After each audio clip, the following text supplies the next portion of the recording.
This week on the video version of the Business of Tech, CES, now with even fewer companies, PC sales up as job numbers are also up and how it all relates, research into what SMBs care about, is it security or something else, positive correlations when IT and business collaborate, and Germany considers no data retention at all. All this and more, hit those like and subscribe buttons, and here are this week's stories.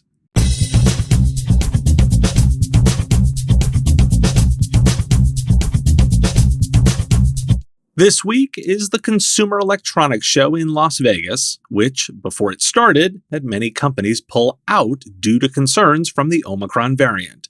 Here's the list of those who pulled out since we last talked: Intel, GM, Google, Lenovo, Panasonic, Mercedes, BMW, and Microsoft. The event organizers themselves are ending the show a day early as an additional safety measure. And from Axios, quote, "In private notes and email threads, many smaller exhibitors have fumed at being forced to choose between potentially losing a substantial investment or risking their employees' health. RSA has been postponed from February 7th to June 6th through 9th. Why do we care? I wanted to highlight that impact on smaller companies, mainly as I often see the SMB as my focus. The show must go on, right? Why? Because the show organizers need the cash. That isn't a judgment on them, it's a statement of their business. Conference organizers are in the business of making money, and here's a callback to the show theme of financial incentives. Understand those. What's the lesson here? Well, that's why society has public health as a government function, not a business one. Small companies should be doing different risk analysis during this surge and making decisions within their risk tolerance. PwC with a new report showing positive correlations when IT and business professionals put their collective heads together. Quoting ZDNet, PwC's survey, based on the responses of 1,040 business leaders and 210 IT leaders, reveals that digital IQ leaders were more likely to invest in cloud technologies, including enterprise applications, infrastructure, and development platforms. These digital IQ leaders account for about 1/5 of all surveyed tech execs. PwC defines them as leaders, quote, who see eye to eye with their business peers. Digital IQ leaders are more likely to improve financial performance and more significant innovation and productivity. Why do we care? Data that's intuitive, but it's nice to be reinforced, right? There's some good data here for sure, although not groundbreaking. Here's a note. 1 in 5 are leaders, so 20%? You mean like the top 20%? Meaning how are best-in-class firms generally the top 20%? I'm quipping that to make a connection without data, but more to hold up the perspective. Don't most assume 80% of revenue comes from the top 20% generally? The reason to care is that while one might be inclined to pursue that segment alone, they are not the only market segment. Sure, they're great customers and go after them, but 80% don't look like them. Either help them become like the 20% or meet them where they are. Cisco and the National Small Business Association released their 2021 U.S. Small Business Recovery and Technology Report. Top concerns: supply chain and cybersecurity issues. 51% of SMBs are navigating delays or closures in their supply chains. 41% face reduced customer demand for products and services, though that's far better than the 56% reported in October 2020. 29% are facing increased employee absences, and fully 21% of SMBs said the pandemic had actually boosted demand for their products and services. On the risk mitigation front, 42% of business owners are very concerned about cybersecurity, though that's down from 62% the previous year. Intuit has released its QuickBooks New Business Insights report and predicts that up to 17 million new small businesses will be formed in 2022. Most could be single-person organizations. Of those 17 million new businesses, an estimated 5.6 million will hire employees. Meanwhile, 88% of small businesses say online sales will be an essential source of revenue in 2022, and 97% say digital technology will be necessary to their business, according to the Small Business Insights report, a separate QuickBooks survey of 2,000 existing U.S. small business owners. Entrepreneurs cite talent, digital optimization, and preparing for macroeconomic issues as their top challenges for 2022, the Small Business Insights survey results also found. In research from JumpCloud, security priorities are focused around remote hybrid work, and managing remote workers remains the top challenge, now at 57%, up from 53% in May. And 87% of respondents said they already have or plan to engage an MSP, up from 84% in May. Why do we care? Let's work backwards. Not a massive surprise that customers want to work with a provider. That's the core value. The headline for me is that investment in online sales and digital technology, much more than what one hears about cybersecurity, which is dropping in importance despite the noise of attacks. The real focus for providers should be on digital sales enablement and that ugly digital transformation space much more than pure cybersecurity. I'll note that those who figure out offerings for those single-person companies, which could just be consulting, will have a lot of potential targets. It's a volume game to be sure, but there's opportunity there. I want to revisit some of my statements around ambient computing and voice with some new data from Bloomberg.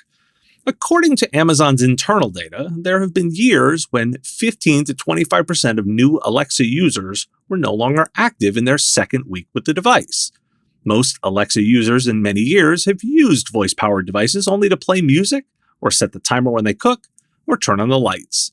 Amazon employees noted in a planning document for 2019 that new Alexa users discover half of the features they will ever use within 3 hours of activating the device.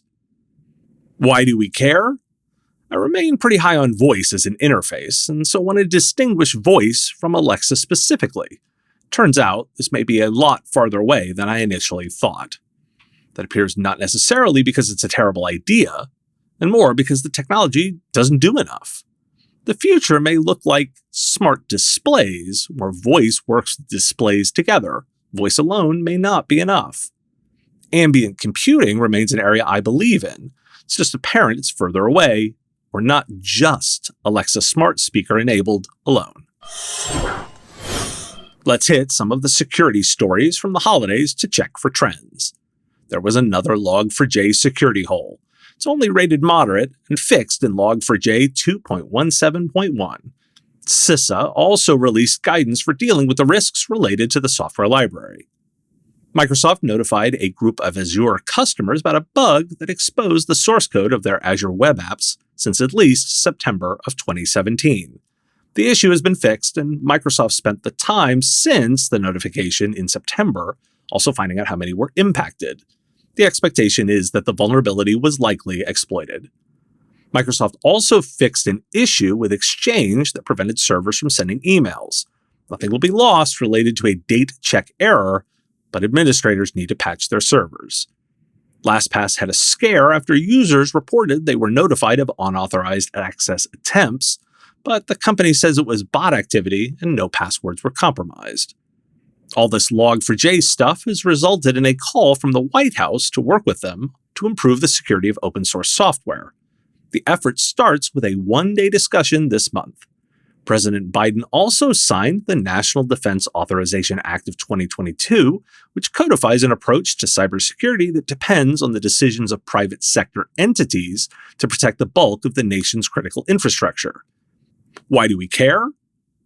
Besides the tactical catch-up from the holiday, it's the push from the government to note. That will be a theme this year as it relates to the security stories. Expect more proactive action from the executive branch to come. Are you still relying on a frustrating patchwork of legacy solutions? Modernize your cybersecurity and data protection with Acronis Cyber Protect Cloud. It's a single solution that combines backup, anti-malware, and endpoint protection management. As an MSP, you can easily improve client security posture, eliminate complexity, and generate more recurring revenue. Learn more about Acronis Cyber Protect Cloud at acronis.com. A bit more on the ever-changing post-pandemic landscape for the workplace.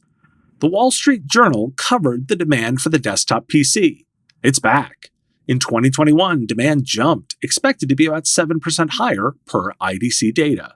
Of course, laptops are hotter, with 2021 expected to be at 15%, down from the 29% surge in the first year of the pandemic. Of course, managers may not be working there. Per data from Oracle NetSuite, the average manager is now working 49 hours a week, while the average executive works 48 hours a week, and the average worker is working 46 hours a week. According to the survey, a full 60% of managers said they are spending more time on hiring than in 2019. According to the survey, burnout is a concern, and managers have been hit hardest. Roughly 37% of managers say it's a key reason they would leave their job, and 47% of managers are considering quitting for a less demanding job because of burnout. That's compared to 28% of executives and only 13% of workers who said they were worried about burnout, and only 9% of workers who consider quitting without having a new job first. Tech Republic and The Information ran very similar pieces, all discussing how the office won't go away, but will look different. Do we really need offices? The answer seems like yes. It just won't be like before, and no one is entirely sure what that means. Finally, let's hit on that quit rate. November data to consider: 4.5 million quit their jobs in November. While food service and retail are notably high, so are professional and business services at 3.6%, above the overall quit rate of 3%. Despite being slightly down, job openings are still higher than at any point before the pandemic. The data also shows fewer layoffs and otherwise discharged employees. Why do we care? As someone who loves talking about the future of work, I want to acknowledge it's because of the uncertainty, not because I have an answer. That was the takeaway for the two stories I mentioned. There isn't one answer. Remember that. The power dynamic leans towards the employee right now. The job quit data was notable to me because it would be easy to dismiss the quits as just service industries. It's professional services too, coming in above average. So not as dramatic as what is happening in food service, but not to be ignored either. So take that management data.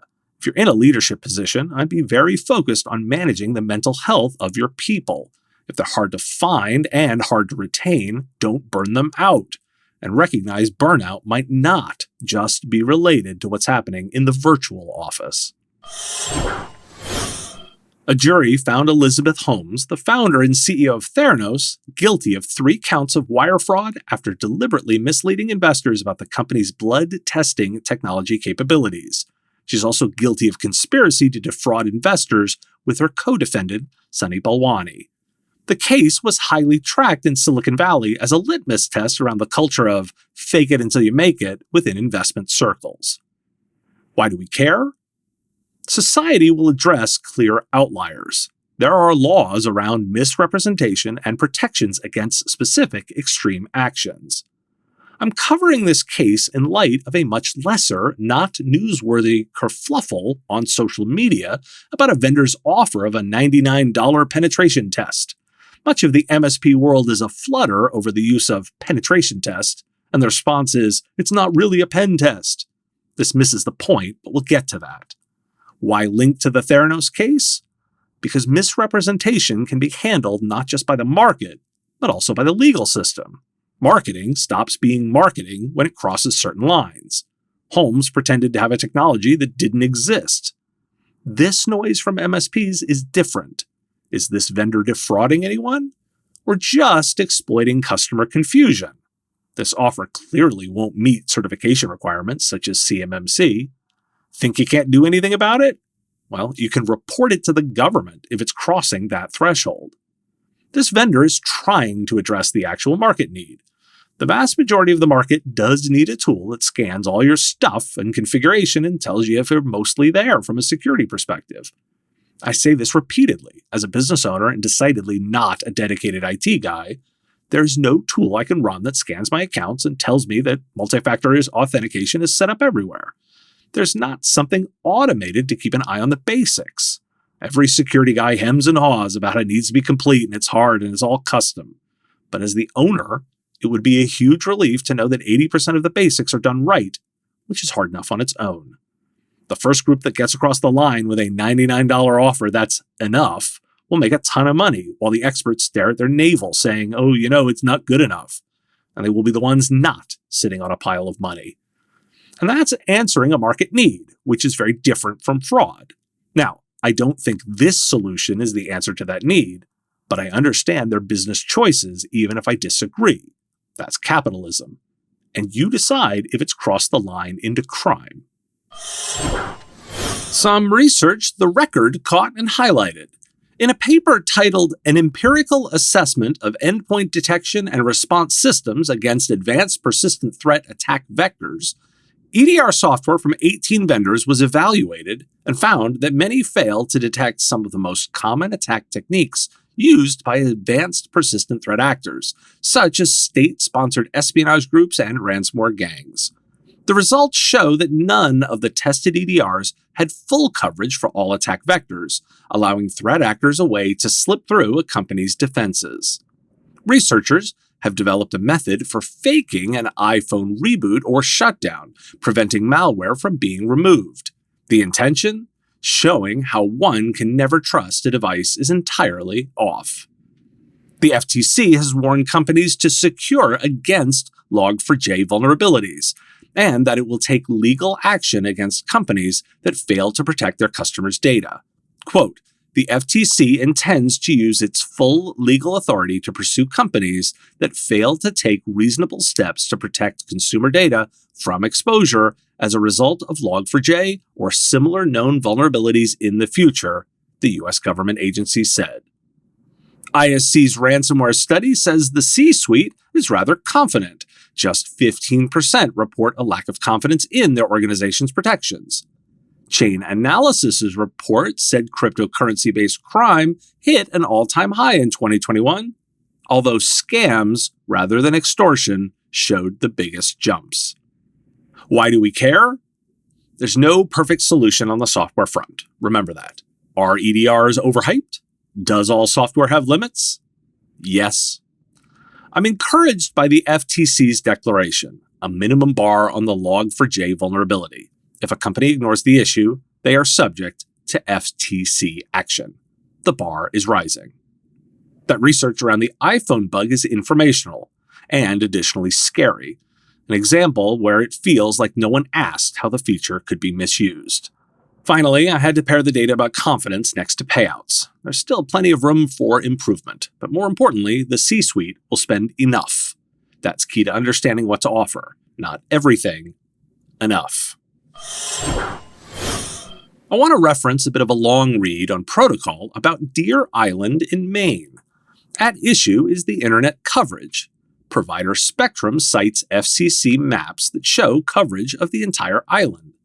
Residents, however, say that's wishful thinking.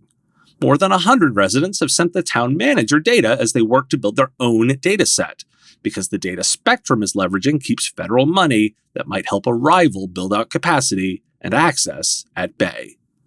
Why do we care? This is exactly the scenario I envision. A community is entirely blocked from being invested in to grow the businesses by a provider who wants customers locked into them. When capital expenditures are a high expense, it's not enough to say the market will just solve the problem. Think water, electricity, and roads, and now broadband. It's a very good read. Plus, we'll be revisiting this story soon enough. The FCC has scheduled the hearings on nutrition level labels for broadband for the end of this month, per a blog post this week.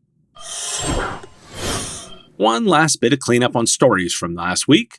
Coverage from Tutanota, an email security provider, referencing an interview with a German news outlet.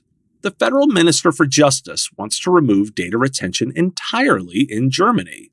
From that interview, quote, I reject data retention without any reason and would like to remove it from the law once and for all. It violates fundamental rights. If everyone has to expect that a lot of their communications will be stored without cause, then no one will feel free anymore." End quote. Why do we care? This would flip data retention on its head. Focused on telecommunications data, consider the ramifications of logging being something only turned on when there's a deliberate cause, not for all reasons. Let's be clear, this is still potential, not law. That said, the Europeans remain much further ahead in their thinking and approach to privacy laws, and Germany is a very significant market. Because of that, any major player, including the cloud ones, are going to be watching this. If this was an option, would you take it, or would your customers? Thanks for tuning in to This Week in the Business of Tech. Shows come out each week, pulling together the daily podcast. If you like this show, please hit that like button and subscribe to the channel. The content here is possible because of supporters like you. If you want access to shows early, answers to your questions, and private interactions, join our Patreon. It's pay what you want. You decide what the content is worth. Join at patreon.com/MSPradio. Patreons also get access to the written versions of every story as they come out. If you want the stories right away, you can get them on the daily podcast. Find The Business of Tech on Apple Podcasts, Spotify, Google Podcasts, or wherever you get your shows. Subscribe links at businessof.tech, and I'll talk to you again next week.